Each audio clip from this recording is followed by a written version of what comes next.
په غزني کې یو خیریه بنسټ د 15 جوړو لپاره ګډ د واده مراسم ترسره کړل. د دغه خیریه بنسټ مسؤلین وایي د ګډو ودونو د مراسمو د ترسره کولو موخه د بې ځایه لګښتونو مخنیوی او په ټولنه کې د ناسمو دودونو او رواجونو له منځه وړل دي. دین مقدس اسلام تشویق میکنه که عروسی ها ساده باشه، آسان باشه. پیامبر صلی الله علیه و سلم میگه بهترین عروسی و عروسی است که بهترین زن و زنی است که مصارف عروسیش کمتر و ساده تر باشه. بنابراین جامعه ما چون جامعه بیشتر فقیر هستند و جوانان الحمدلله نیاز دارن به این که باید زندگی مشترک خود آغاز بکنن.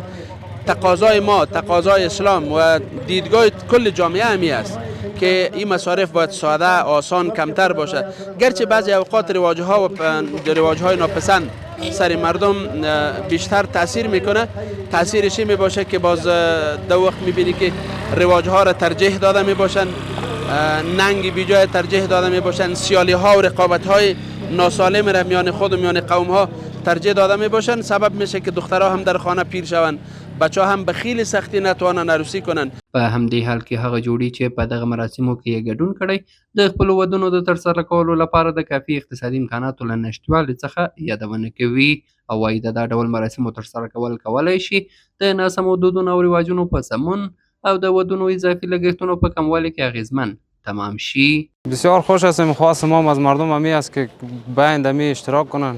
اقتصادهای مردم ضعیف است و مردم بسیار وضعیتش خراب است. خودم طرقان اکسه ما میشه که نامزاد هستم، آمدیم همینجا دست جمعی عروسی میکردیم. بسیار خوش هم هستم. و کدا پروگرام نه ما واده خو خپل کوی کی مرزان درم کرداریم موچ پلار موچ ده زه خپل دیکانی کوم مکتب وایم نو واده می په سل ورګو کې د نورات دوه کال واده وکم. د یادونې وړ ده چې دا دغه خیریه بنسټ د ګډو ودونو اتم پړاو دی چې د 15,000 افغانیو په لګښت ترسره کیږي.